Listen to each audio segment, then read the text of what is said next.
Welcome to the Library of Virginia. We're always so pleased to partner with Virginia Opera, so we're so happy to have them back here tonight. Thank you so much for coming. I'm Sarah Falls, Chief of Researcher Engagement here at the library. We're partnering tonight with Virginia Opera for a discussion on decoding intelligence, the real-life spy network behind the opera. A brief Q&A session will follow the discussion. Tonight's program will conclude with a live musical performance from the Virginia Opera.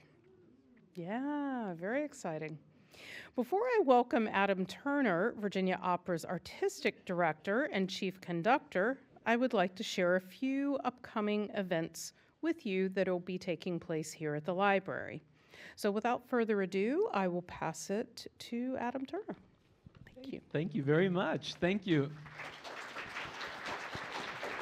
And thanks to the Library of Virginia for hosting us this evening. We're so delighted to be here in Richmond, mere steps away from where the story of this opera took place. And we're so excited to be promoting also the performances that are coming up this weekend. In fact, on your way out, if you haven't got tickets yet, we have a 10% discount for you. So stop and see Vernon, the man that was at the desk on your way in. Stop and see him on your way out for a ticket. We hope you'll come see the show. I'm delighted to be joined by our fantastic panelists for this evening's discussion. And I want to give brief bios of each of them. So we'll start with Trenton Heiser, who is the Senior Manuscripts Acquisition and Digital Archivist at the Library of Virginia. He received his BA in History from Old Dominion University and his MA and PhD from the University of South Carolina. He had the privilege of processing this library's Elizabeth Van Loo collection when it was acquired. Trenton Heiser.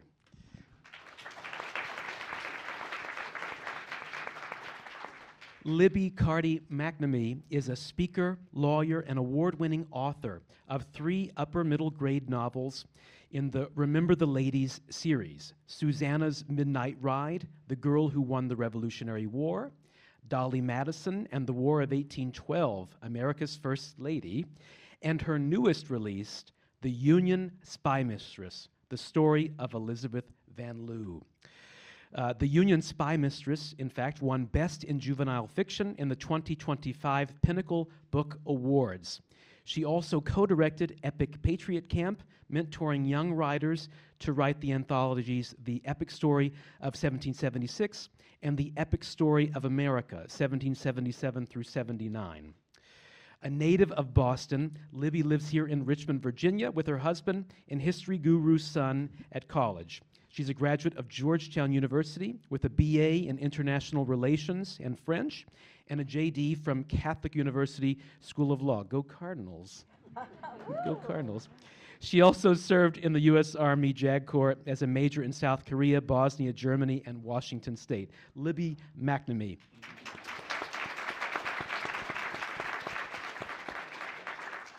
And last but not least, Nathan Hall. Nathan is a writer and historian from Virginia. He received his undergraduate degree from history at Virginia Commonwealth University and a master's degree, yes, I heard that, and a master's degree from Louisiana State University. Specialized, who? I went to LSU. LSU here? Go Tigers, with an X. That's fabulous. Specializing in the legal history of the early American Republic. He is a park ranger at Richmond National Battlefield Park and Maggie L. Walker National Historic Site. He is the author of the article Mary Jane Richards, a Black Union Spy in Richmond, and has also appeared on the History Channel as a subject matter expert on the Richards spy story. He's currently writing a nonfiction book about Richmond's Civil War spy network based on new scholarship and previously unpublished sources. Please welcome Nathan Hall.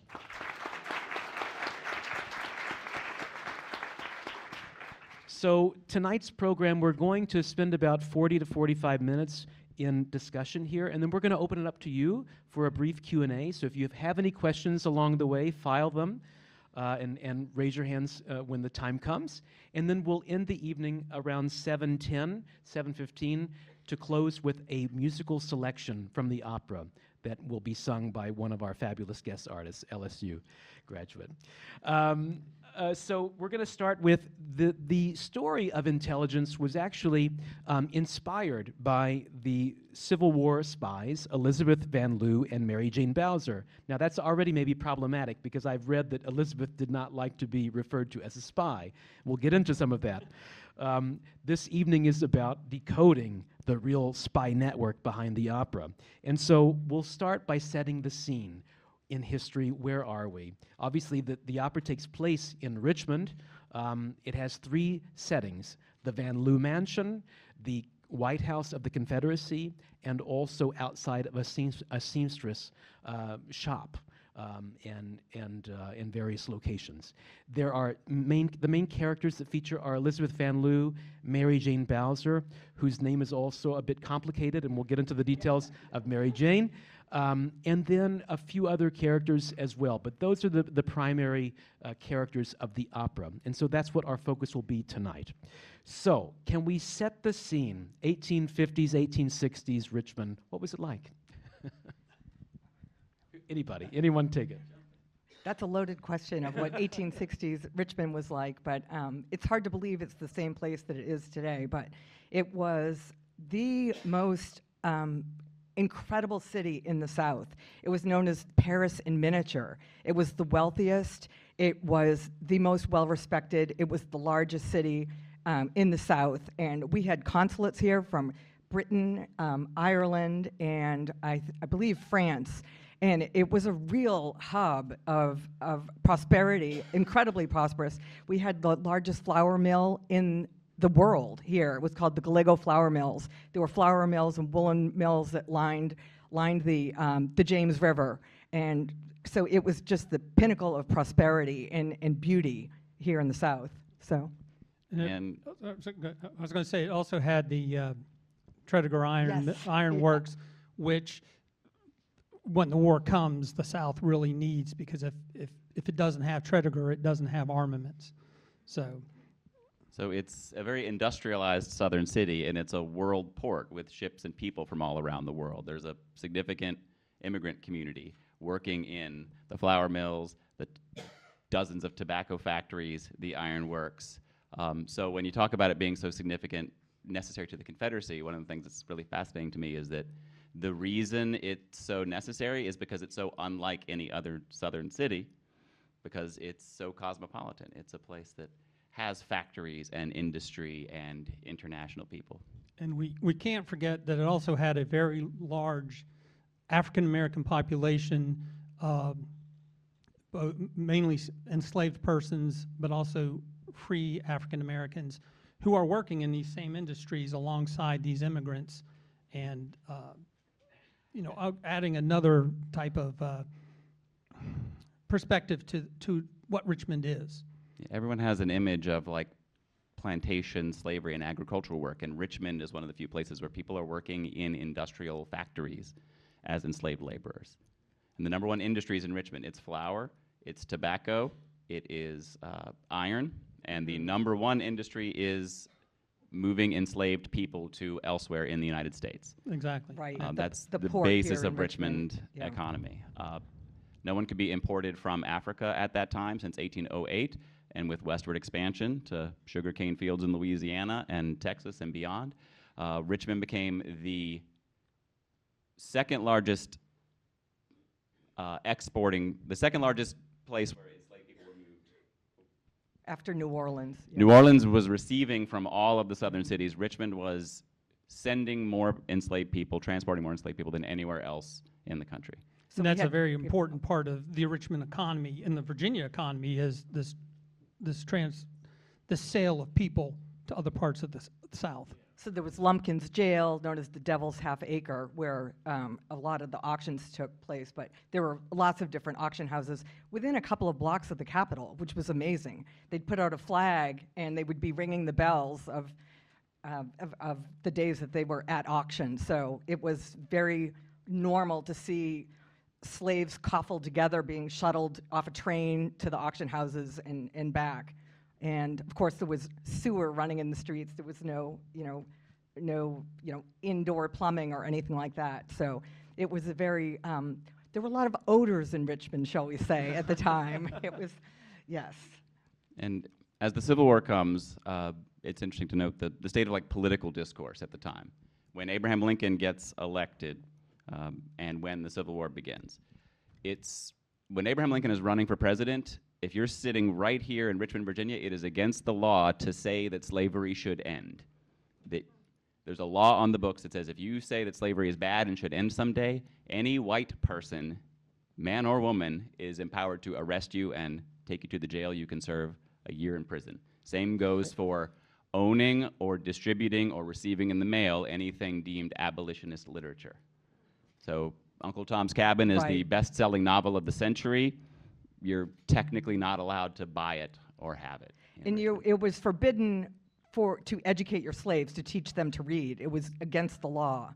So if you, Elizabeth Van Loo sent Mary Jane Richards / Bowser / a few other names, but sent her north to Princeton, New Jersey to get educated. So it was basically illegal for her to come back into Virginia. And basically, if you liberate your slaves, they would have to leave Virginia within a year, and they could never return.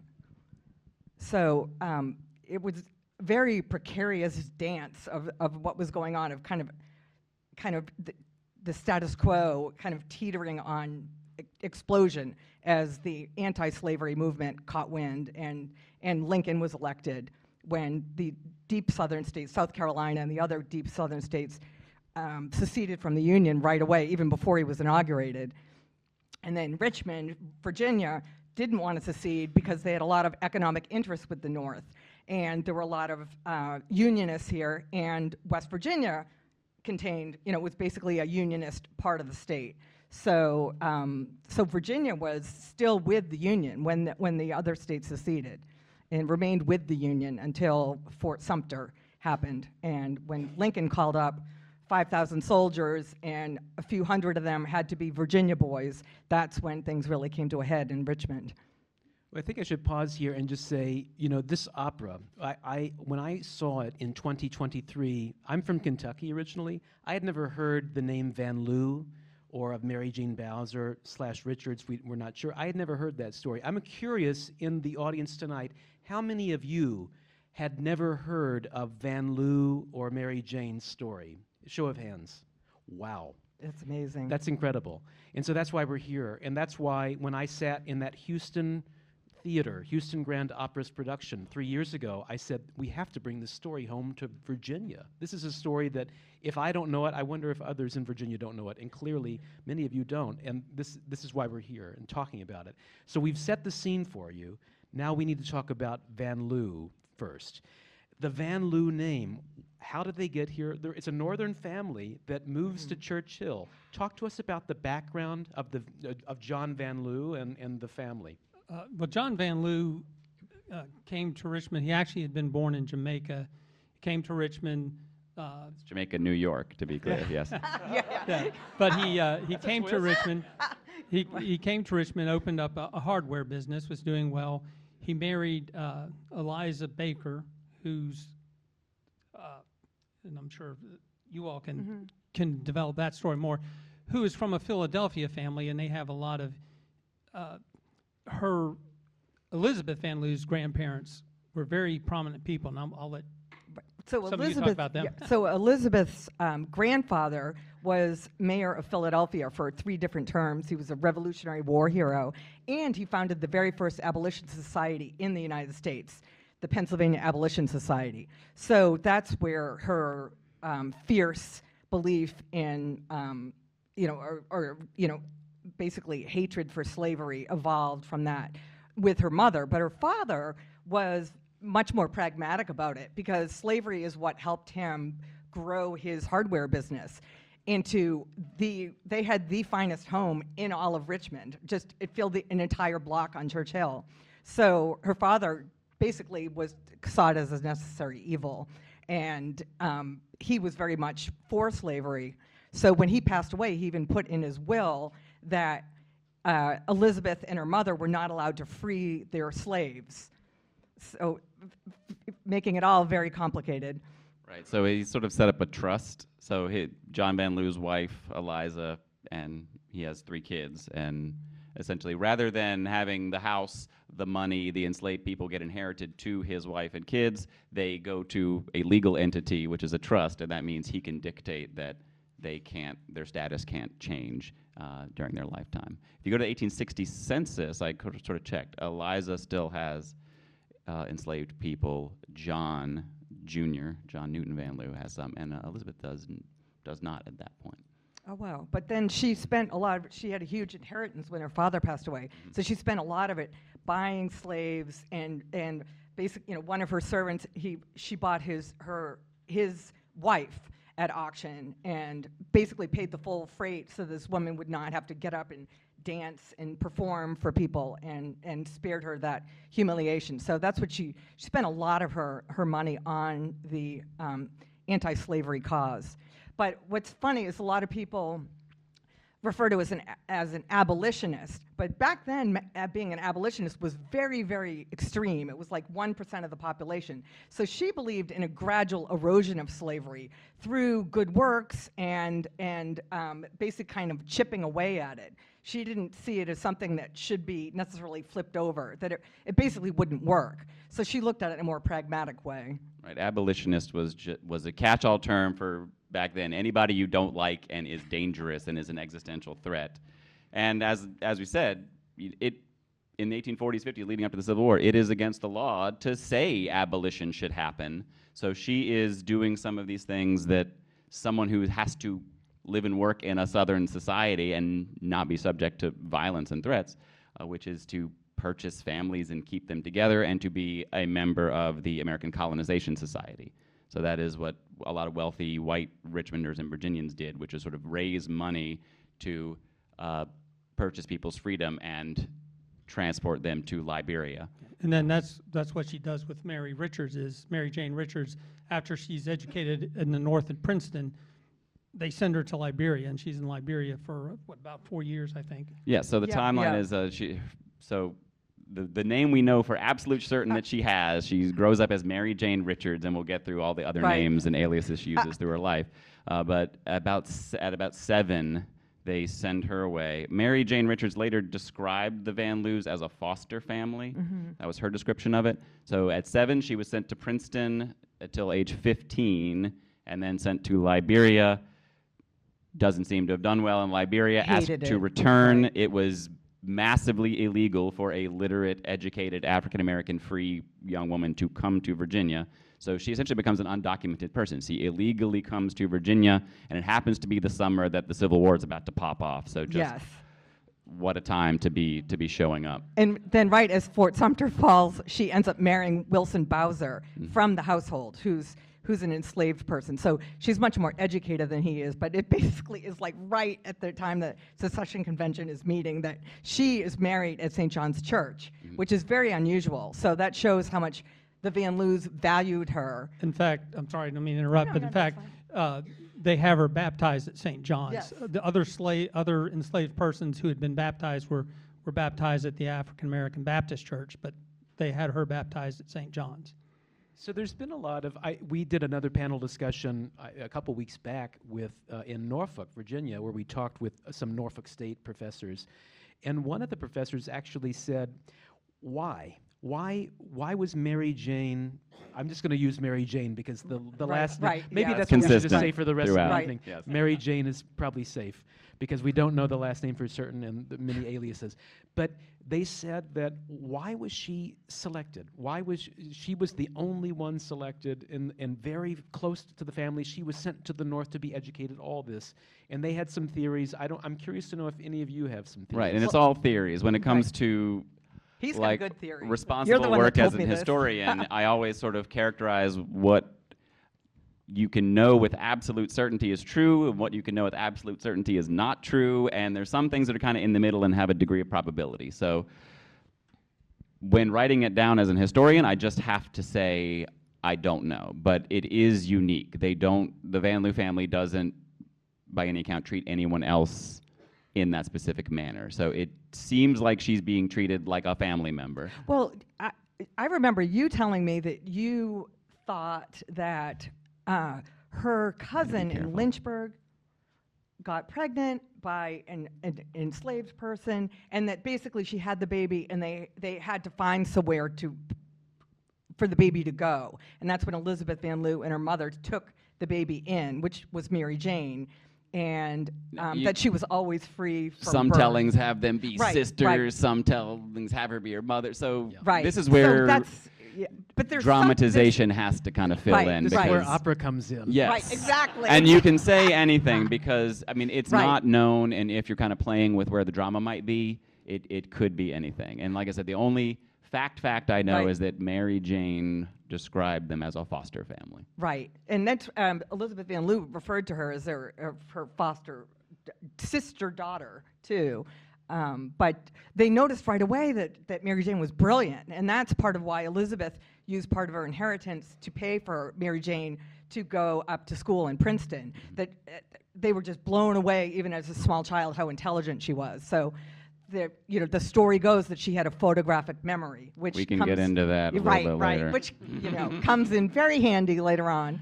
Yeah. Okay, well, this is very interesting. So just to track this, we think that Mary Jane was born around 1840 because she was That's pretty baptized- clear because she Is it clear? says herself in her letter in 1870, I am a woman, 30 years old. So pretty, There you go. There you pretty go. good. in the document. So And she has 3 versions that she tells of who her parents are. So it's evident that she's biracial in today's terminology. and Elizabeth is about 20 years older, I Yes, believe. Is yeah, that? Yeah. yeah. So there is this is where the bubbles come. This is the Right. questions start to come. And then you So- mentioned a cousin maybe in Lynchburg. Yeah. She told, when she gave a public speech in 1865, she said to an audience, I don't know who my parents were, which maybe is nobody's business if you're talking to an audience. When she got arrested for being illegally in Richmond, she said that she was enslaved and that her mother was enslaved as well. And when she had a private conversation with Harriet Beecher Stowe in the 1860s, she told her, and this is in Harriet Beecher Stowe's notes, that that her mother was white and that her father was Afro-Caribbean. And just to play into the whole story, the cousin, their last name, those cousins' last name was Richards. And when we at the library, we have some letters from cousins to Elizabeth Van Lew, not talking about Mary Jane. So I don't want to get everybody excited about that. but that's sort of one of the speculations that what that connection is. It makes her a little Richards more could special. show up to the Van Lew's house, Right. somebody with the name Richards. is Exactly. And that plausible. basically Mary Jane was free from birth, and that Elizabeth had her papers and kept them stored away because basically Mary Jane had to hide the fact that she was free, or she was going to have to leave Virginia.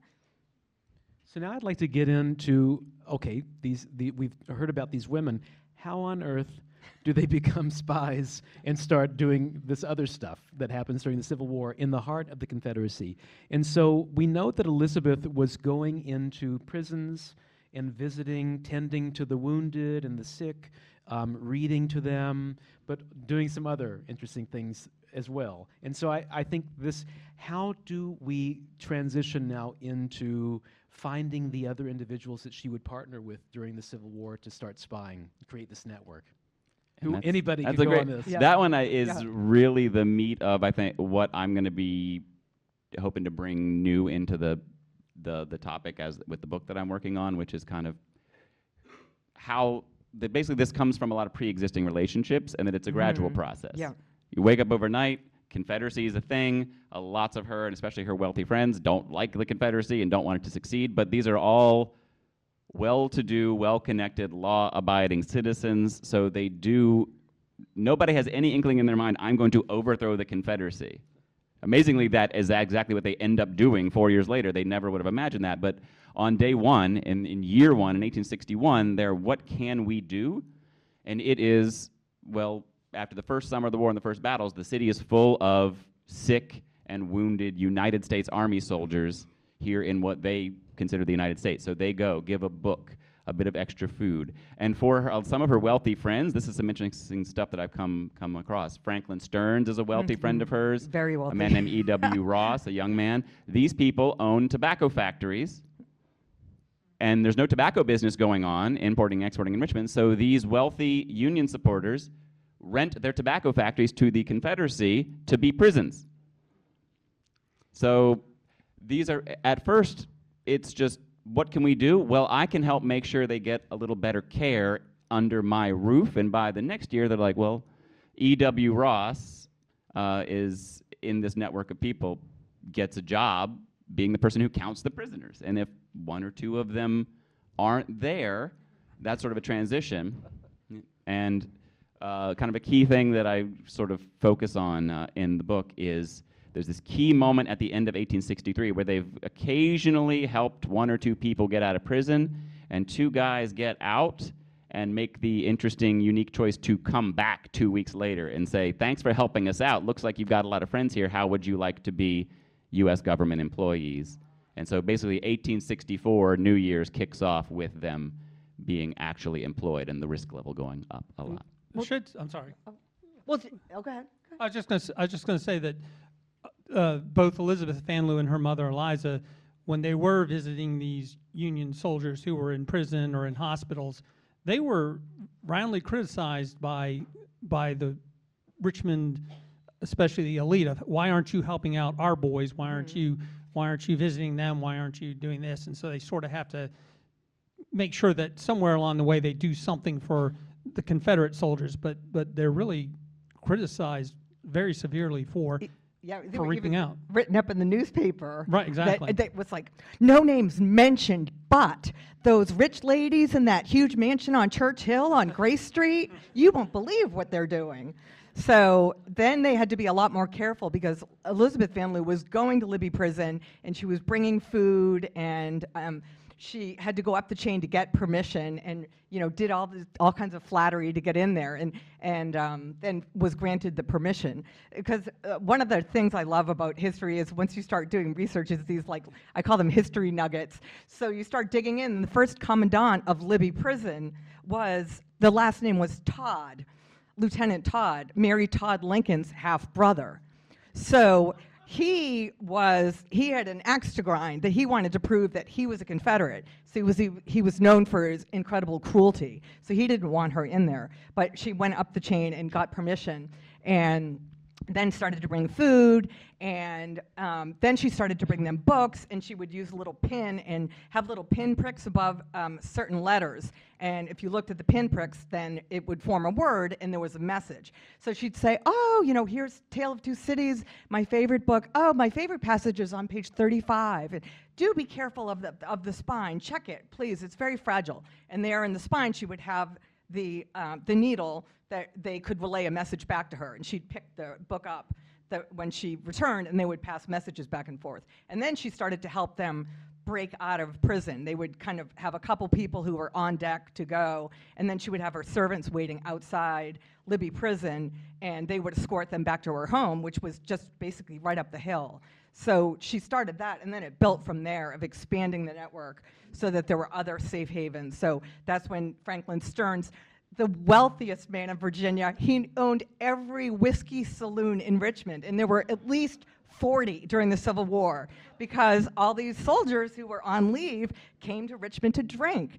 So every drink they bought just fed these unionist efforts of Franklin Stearns, who basically owned every warehouse in town. It's hilarious. Franklin Stearns did something very remarkable, which is he's the only person that I ever saw that profited from the Civil War, which is he owned buildings that he rented to be Confederate prison facilities, facilitated people escaping, collected rent from the Confederacy in Confederate money, and as soon as he got Confederate money, he used it to buy real estate.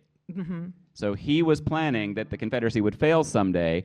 April 1865, the city goes up in flames. Everybody that got paid by him in Confederate money is now dead broke, and he has increased his real estate holdings. Essentially, if you know the concept of short selling, he spent 4 years short selling the Confederacy and did very well. At one point, he was even confined in his own prison, and he joked, I offered to furnish it, and because they're just sitting there on the floor. And then he was like, well, this is great. Now I know who all my friends are. And that's when they formed the Richmond Underground, and they had these peach pits that they would wear. It was like 3 peach pits put together, and they would have it face in a certain direction if it was safe to talk to that to that person in public, and if they were with someone who was a Confederate, they would wear their peach pin flipped the other way. So that was kind of their code to know if someone was in the network or not. Because then they started to extend it where they had all these messengers and, and they set up relay stations. There were 5 relay stations that were getting these escaped prisoners to the Union lines. So, and one of them was Miss Van Loo's farm. And there was another member of the network, Farmer Rowley, she called the bravest of the brave. This man would load up his wagon with produce, and he'd have escaped prisoners in there, and he would even bring his teenage son, like risking his son's life because it gave more authenticity that he was just running vegetables. And so just incredible. Really, everybody was involved. There was a woman named Arnold Holmes that had his 15-year-old daughter that had easier access. Elizabeth Ann Lou, as you established, like everybody knows who she is and what she stands for, which means they're kind of like a little edgier about her coming and going. So you really had to get into and out of a prison, you needed special permission, which you didn't always get, or you could be working there, like E.W. Ross, who was the nephew of Franklin Stearns, by the way. Yes, I love that. Yeah. Something I've really been unpacking in the new scholarship is how much this network kind of pre-existed. These are people you don't necessarily need all the cloak and dagger spy stuff to know who you can trust, because it's your family and your friends. Just like any now, you kind of know who politically agrees with you and who doesn't. Right. And they were friends because they shared the same political ideology. Like John Botts was an ardent unionist, and he was called the Bison because he was so huge and he was so outspoken that he was kind of a marked man. But Elizabeth Van Loo had an extremely feisty personality, so they were great friends. So that's how it all started. So when I was writing the book, it's definitely the hardest book of the 3 that I've written, because what I wanted to do was set up each of these members of the spy ring to show that they were friends before and establish that. And then later on, you're like, oh, there's the Scottish baker. Oh, there's Mr. Botts. There's Franklin Stearns. There's Horace Kent. And realizing, oh, they're all coming together. So it just means a lot more if you kind of have the breadcrumbs of, you know who they are. And then you're like, oh, this is so cool. They're all pooling their resources together. Yeah, and I think another thing that's interesting about the spy ring, if you want to call it a spy ring, is that it is not established by the United States military. It is not established outside. Every time the Union tried to send spies into Richmond to do spying, it was a disaster. They were caught, they were hanged, or they were arrested and thrown out. But these are all people who have lived in Richmond, a lot of them for several years. Now, a lot of them did have those connections outside of Virginia to Philadelphia or to New York or other parts of the North, but that they're the ones who are successful at it, the people who have been here and know what to do, where to go, who they, like you're saying, who they can trust, and not try to be flashy, flamboyant. The James Bonds are not going to work in this situation. Right. Yeah. Well, yeah, so Alan Pinkerton and Lafayette Baker, basically any spy who wrote a memoir about being a spy wasn't a very good spy. And the ones that tried to come in from outside face planted, and the people that were in their home, defending their home, are the ones that succeeded. That was really the takeaway. And there are people here from Richmond, from Virginia, from Maine, Scotland, Wales, Pennsylvania, Maine, any number of other places. But I always emphasize that that's what Richmond was at the start of the Civil War. It was a place where all people like that had made their homes. Yeah, it was very international back then. Yeah. And again, the African American community, not just those enslaved persons with Elizabeth Ann Lou, but both free and enslaved persons who are part of this network that we don't know a lot of their names for, unfortunately, that there were key elements to this whole movement that sometimes people like Rowley or someone who maybe the Confederates are starting to get onto, they would say, let me give it to this person, this African American, because they're going to get through the lines, because they're not going to check them, because, well, at the time, who are they? They're an enslaved person. They don't know anything. Trenton just led us into the next area that I want to introduce now, and that's the Mary Jane. We've talked a little bit about Mary Jane. Elizabeth eventually gets connected with General Butler, Yes. and eventually Ulysses Grant. I mean, we're exchanging letters, and Grant comes to the home after the war and congratulates her and visits with her and appoints her postmaster of Richmond eventually. That's the post-Civil War era.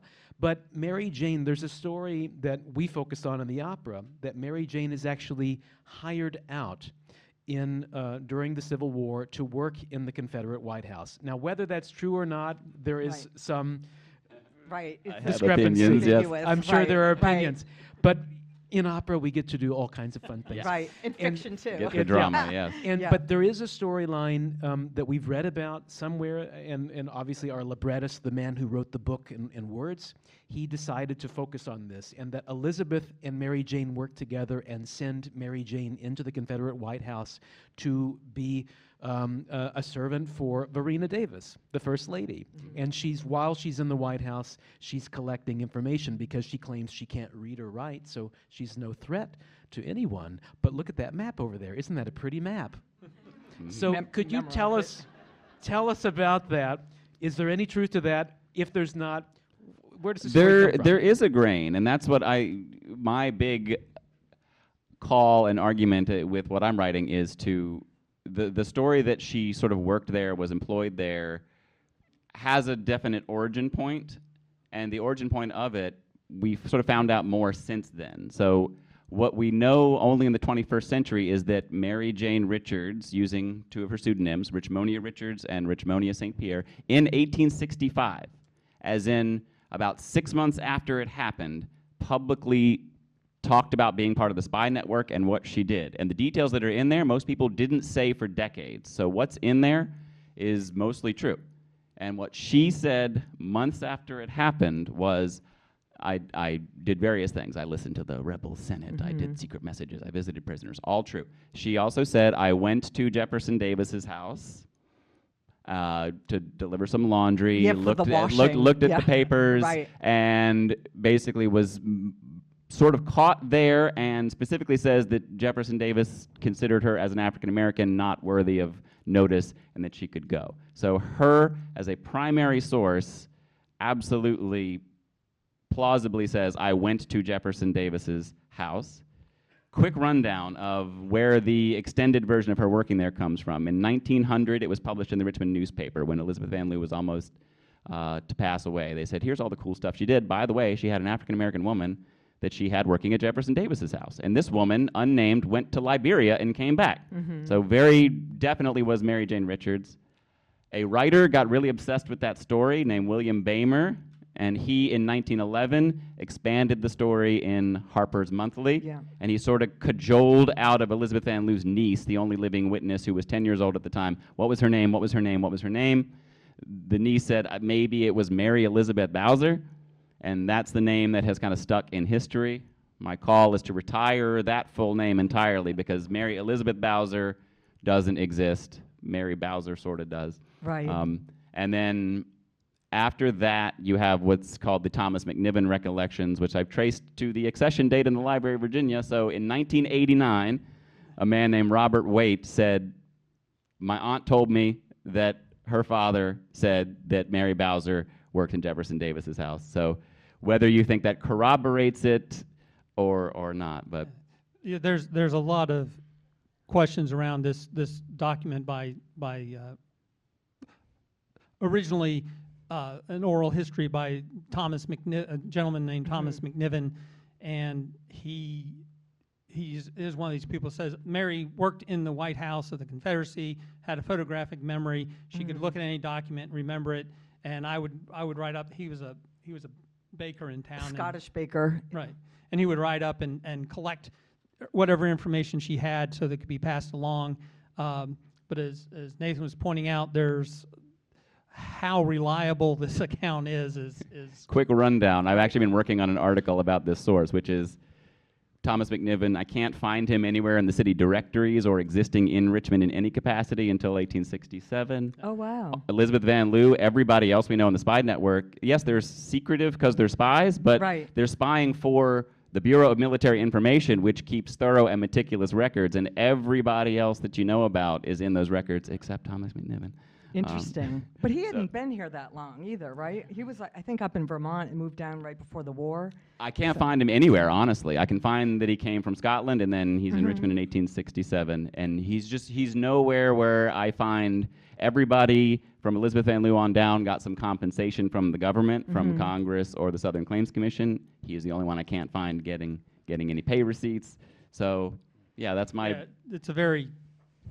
I mean, I'm- if you read it, it's very interesting. But whether It has it's all the legit- best details. It Right. has all the most salacious details. That's right. In writing the novel, I'm like, oh, Mary Jane is totally going into the Confederate White House. Like, I'm totally going with that story. Because that, you want her in there because that just it opens up the story where you have her overhearing all these things and reporting back and getting what the pulse was,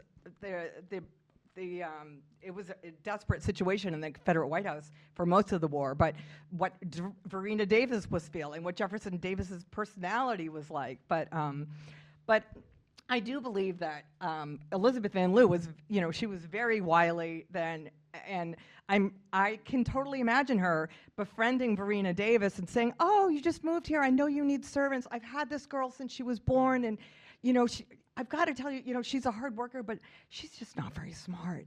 But I'll do it for the cause. You can, I'll lend her out to you." And then Mary Jane reporting in, on her day off on Sunday, and because there were so many things where even General Lee was saying, "Oh, the North knows this information before my own lieutenants do." So there had to be a huge leak in the Confederate White House. Oh, and there is. Now, Yes, I'll add my yeah, skepticism there were to, lots of as them. we've established, the Van Lew ladies are literally front page news saying these are despicable union supporting ladies. Everyone should make them a pariah. And so that Verena Davis would say, these abolitionist ladies have an enslaved person that would like to work at my house. I'm Verena skeptical Davis, of that. I'm sorry, but Verena Davis was a pariah. She came to Richmond, and none of the women would have anything to do with her. They called her a half-blood because she had olive skin. She said, you'd think that Jeff found me wrestling alligators in Mississippi the way they treat me. So she really did. She said her 4 years in Richmond were the most miserable of her entire life. Well, So she's on the record. Verena is on the record, I think, in I can't remember in maybe that Harper's article as saying that Elizabeth was a liar, and that's none of that story about Right. Mary Jane is Right. true. There was never a person from Elizabeth's Right. quarters. Anyway, Right. But also, who Now, wants to admit that Yeah. either? Well, that you and got even- had, if you did get had. And Elizabeth Van Lew, again, you used the word wily, that she is wily enough to say, if we say that Mary went into the Confederate White House, that she's also smart enough to go, she's not going to, if I go tell her to hire this person, she's not going to listen to me, but maybe there's another way that we can figure out how to get her in there and how to use her in that role. Yes. The question for me always is when the story comes up is when she would have started and ended that employment. So the timeline's sort of important, that it was the last week of 1863 that the Van Lews got in touch with the U.S. government. So New Year's Day, 1864, basically is an active spy network through 1864 and 1865. Fascinatingly, immediately within about a week, an enslaved person from Jefferson Davis's house leaves Yes. and goes straight to Benjamin Butler, who was in touch with the Van Lews, and reports intelligence from the White House. So we can document factually that African Americans were escaping from Jefferson Davis's house and providing information. So there's fact- even that grain of truth too. in Right. fact, one of those characters is in the opera. The role of the butler in the Confederate White House. His name was Henry. Oh, and yes. There's an article in January of 1864 that was published about a fire that takes place in the White House of the Confederacy. Now, it didn't burn down. It was a little basement fire, an oven fire or something. But it's claimed that Henry the butler set it, and using that as a ruse to escape. And then he delivers more intelligence to the North. We could talk all Right. night Yeah, right. long about these stories, and there are so many more stories to uncover. I will say, I hope you come see the opera to see the dramatization of all that. But Can you just give us the Reader's Digest version, somebody, so that we can open it up for questions out here in the audience? The Reader's Digest version of what happened to Elizabeth and what happened to Mary Jane after the Civil War had ended. Just a really quick synopsis. Mary Jane is a teacher in Richmond, then a teacher for the Freedmen's Bureau in St. Mary's, Georgia. And then the last we know of her is a letter from Greenwich Village in New York in 1870 saying she does not want to come back to Richmond and live with the Van Loos, but wants to make her own way in the world, and she disappears from the record. The for trail now. goes cold in Yes. 1870. Okay. And then, as Adam said earlier, Elizabeth Van Loo is appointed postmaster, not postmistress. She's specific about that. She is postmaster of Richmond, appointed by U.S. Grant. And during his 2 terms as president, she's in that position. And then new president comes in. She's out of office. She goes to Washington, works in the post office for a few years, comes back to Richmond because she just can't stand it up there, and essentially spends the rest of her life trying to make ends meet. Basically a recluse. Right. It was dangerous for her to leave her house. When her mother passed away, they couldn't have pallbearers at her funeral because no one would do it. So when she died, when Elizabeth Van Loo died, she was so poor, there was no gravestone for her. So one of the many people she helped at Libby Prison was a Colonel Paul Revere from Massachusetts, the grandson of the Paul Revere that we all know. So his family took up a collection and sent her a 2,000-pound boulder from the grounds of the State House in Boston and mailed it to Richmond, and that is her gravestone at Shockoe Hill Cemetery. It's still there today. And the family of Paul Revere also would take up collections over the years of her last years of her life to sort of help her make ends meet. Okay, so I'm sure somebody out there has a question. Right over here. Yes, we have a microphone if we can get it to you. Thank you. Thanks. This has been great. I'm curious about the opera itself. How did it come about? What got people interested in it, and because the research that they did is probably different from the research we've heard tonight. Yeah. Yeah. So the opera, thank you very much. The opera was commissioned by Houston Grand Opera in 2021. Or 2020 actually, and it was devised for their season. They were interested in the story. Actually, Jake Heggie, the composer, had no idea what his next opera was going to be. He was attending an event in Washington, D.C., sponsored by the Smithsonian, and a docent of the Smithsonian came up to him at the end of the event featuring art songs and whatnot, and the docent says, "Hey, Mr. Composer, I've got an idea for your next opera." And he said, "Sure." And the person said, and this person is anonymous, the person said, "There's a wonderful story about a white woman and a formerly enslaved woman who came together and formed a spy network during the Civil War, and they were delivering intelligence to the North. That's your next opera. You should read, there's an article in the New York Times." And sure enough, he pulled up this article. I don't know whose it was. It may have been Lois Levine's op-ed or something. Right. He pulled up this article in the New York Times, and sure enough, there it was, a story that these 2 courageous women coming together during the Civil War in the heart of the Confederacy. This is what an incredible opportunity. And so that's when that story began. He said, "This has to be my next opera."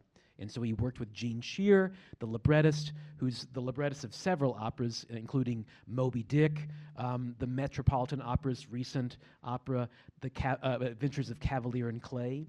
Gene Shear wrote the libretto for that. So they come together and they write the story. And I think, in fact, some of them were in touch with Nathan.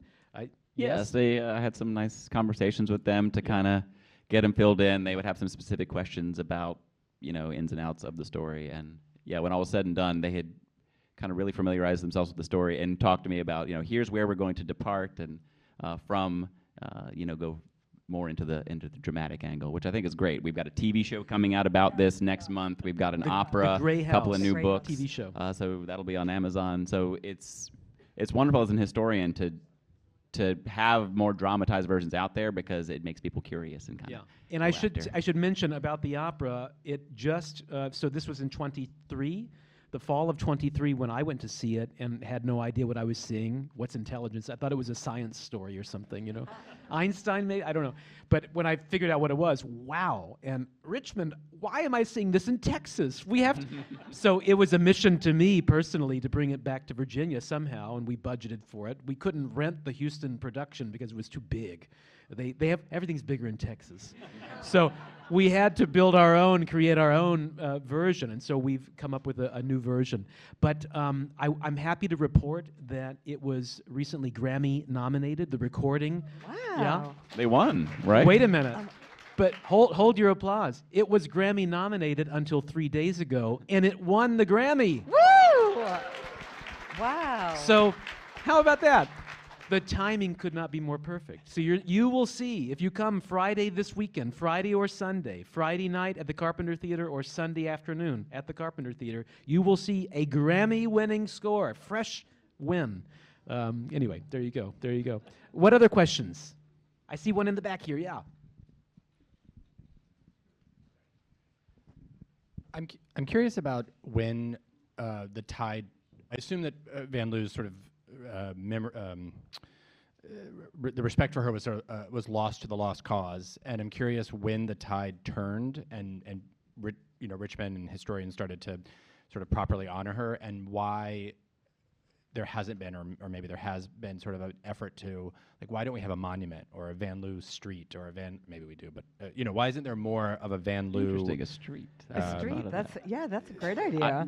During her lifetime, I saw it's kind of like today. There were certain newspapers that would write about her and say this terrible lady, and certain newspapers that were more friendly, in the media landscape. And Well, when she passed away, in the Richmond papers, there was these tiny little articles, but there were full-page articles written about her in New York Times and in the Philadelphia papers and the Boston papers up in the north. So it really is only recent, I think, that the tide has turned. I first heard her story. I read a book by a woman named Jennifer Schiavarini, and it's called The Spy Mistress. And that's when I lived in Richmond. I thought, oh my gosh, I've never heard this story.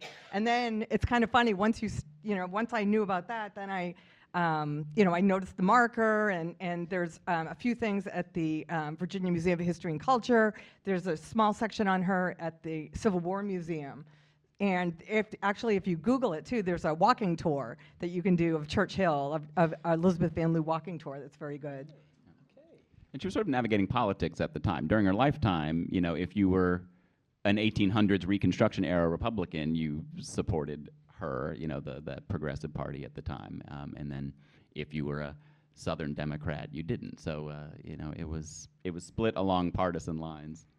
In fact, obviously the city itself, the powers that be of the city obviously didn't want to think about her, because they went up there and tore the house down, that whole block, tore it all down, built a school on it. But it is a very recent thing, the change of not thinking of her as a traitor, but someone who is fighting for a cause that is good. Back here, yeah, another question.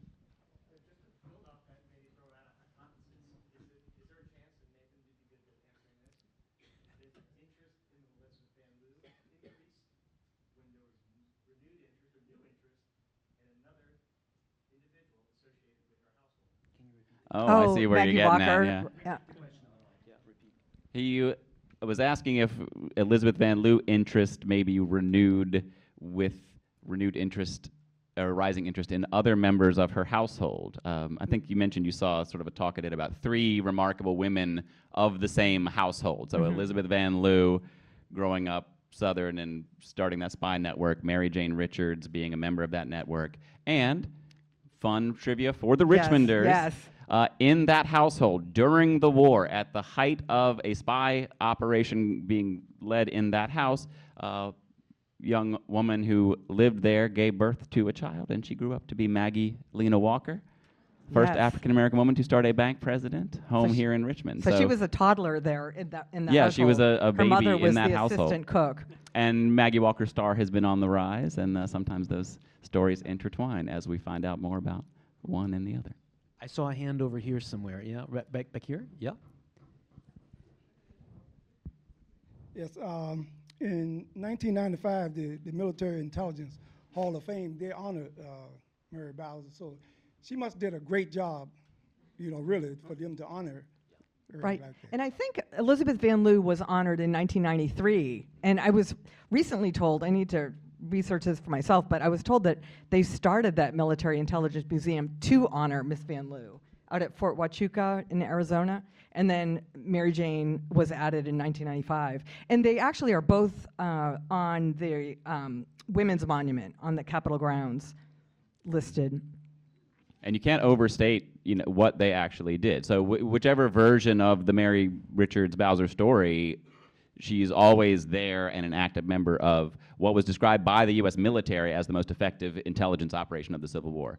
George Sharp is the unsung hero. He was the head of the Bureau of Military Information. He basically invented modern military intelligence during the Civil War, and he wrote a glowing letter about this group of Richmonders saying that this was and Grant said And the same Grant thing. said She was the most valuable source of information that I had. So you can't overstate how significant it was. Absolutely. Was there one here? Yeah, question here. I think I can And then, speak loudly enough. There is a historic marker in front of Bellevue School. Yes. Yeah. It's been there for many years. I've lived up in Churchill since '98. Yeah. And I know it's been there Yep. since then. I don't remember the date. There's a historic marker in Bellevue. This is Bellevue Elementary School. Is now where the Van Lew Mansion was. Since 1912, I believe, the school has been there. And across the street from there, there's a townhouse that has a marker on it that her parents had their wedding reception there. Just neat, yeah.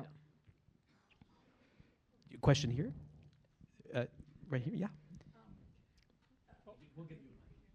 We can hear you, the rest for everybody else. Thank you.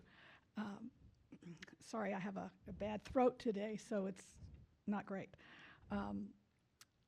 Just curious whether you all talked with the Episcopal priest in town, Ben Campbell, who has done a lot of work in race relations and has a book that captures all kinds of details of this, that, and the other. Is that the Unhealed History? Was that? Yeah. Oh, wow. Interesting. It's a great book. I recommend it. Okay, great. I'm glad to know about it. Yeah, say it again for the It's rest called of us. Richmond's Unhealed History. Interesting. Yeah, great. Any other questions? I saw there's a hand up over here, and then we'll go back there. First here. Yeah, go ahead. Oh, okay, we'll do this. Yeah, and then we'll come back to you. Sorry. Yeah, I see the mic there. Oh, Sorry. thanks. Great discussion. Thank you very much. You had spoken about, I guess, right before the Civil War started, it was illegal to be a free black person. Is that correct? Some people were grandfathered in. Right. You could, if you could get the right people to write letters saying why you should stay, you could stay if the government said, okay, we'll accept that these people say your work is valuable enough because you are a blacksmith or you are a good carpenter or something. You could stay, but you couldn't just be free and walk around. You had to get your papers, and they had to approve you. Yeah, if you were a slave and then you were liberated, then the rule was that you had to, within a year, you had to leave permanently. But yeah, if you had special circumstances. And you had to carry those, if you were allowed to stay, you had to carry those papers with you. If they asked you for them and you didn't have them, they could either make you leave, they could sell you further south, as they say. There's some good Mary Jane And Richards drama happened to about that. Mary Jane Richards actually was. Mary Jane Richards illegally arrested. came to Virginia as a free person. She said in her speech that Elizabeth Van Lew kept her free papers in a lockbox for safekeeping, and the ladies went on vacation, and she was walking the street and got arrested. And this is when she gave a couple of aliases and was arrested. And if she was free, she would default on her freedom and be sold at auction. And for a couple of weeks, she was in the jail, possibly expecting that fate, until Eliza Van Lew returned and said, no, this is a mistake. This is an enslaved person who belongs to me. And Paid the Eliza Van fee. Lew had to pay a $10 fine for allowing an enslaved person to go at large. And Without she a was released pass, into her right. custody. I'm looking at the clock, and I want to make sure that we get to our musical excerpt. So we have our final question. We'll give it right over here. Yeah, it's almost there. It's almost there. Thank you. Thank you. Thank you so much. This has been wonderful. I love to know history. I'm not a great researcher. I wish I was. But obviously, you have great passion for these individuals. I'm curious about the moment at which you said, I'm going to pull this thread because this is amazing to me. Just where did the enthusiasm for these individuals come from in your journey?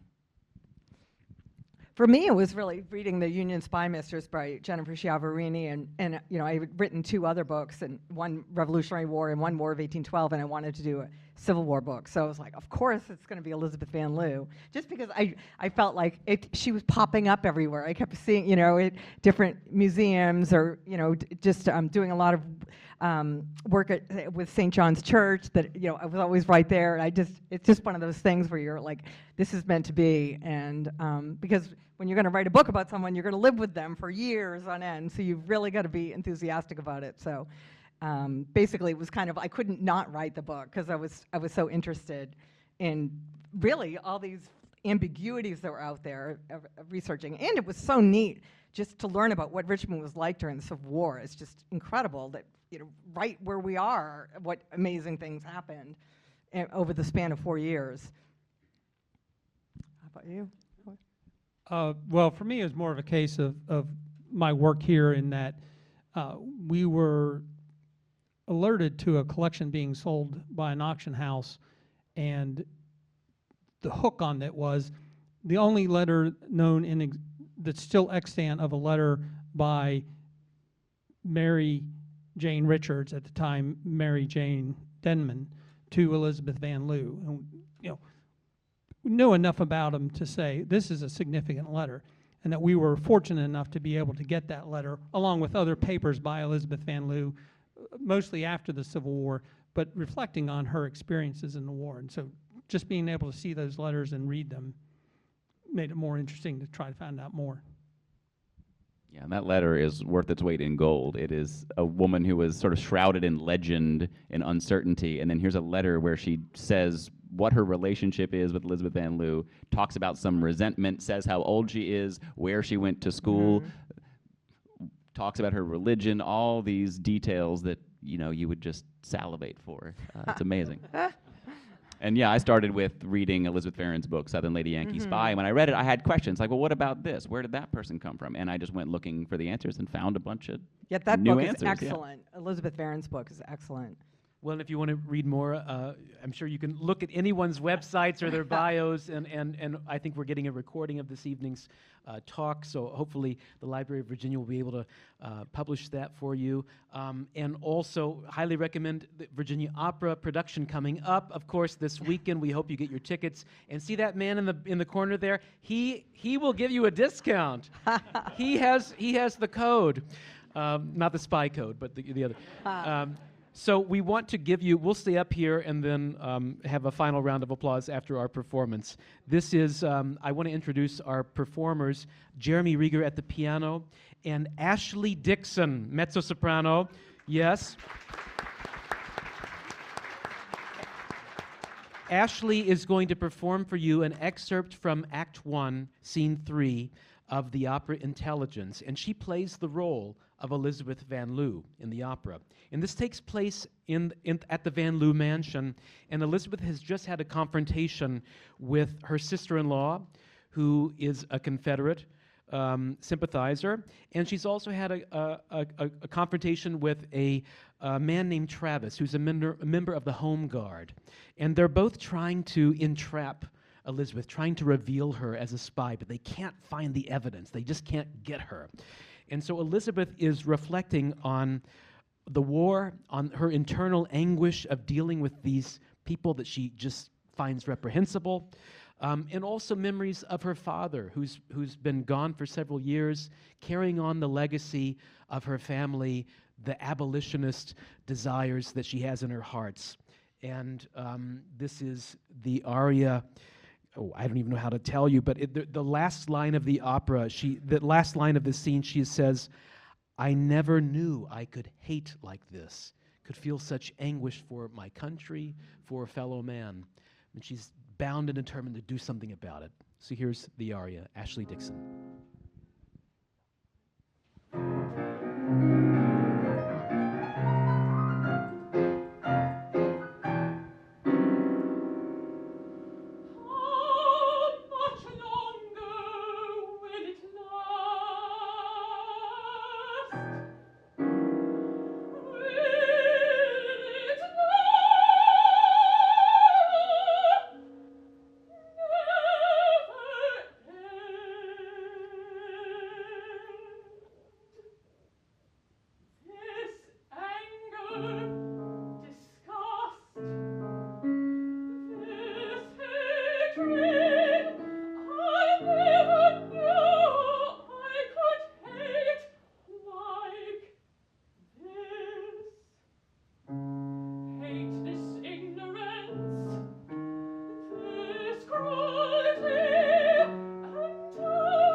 Ashley Dixon and Jeremy Rieger.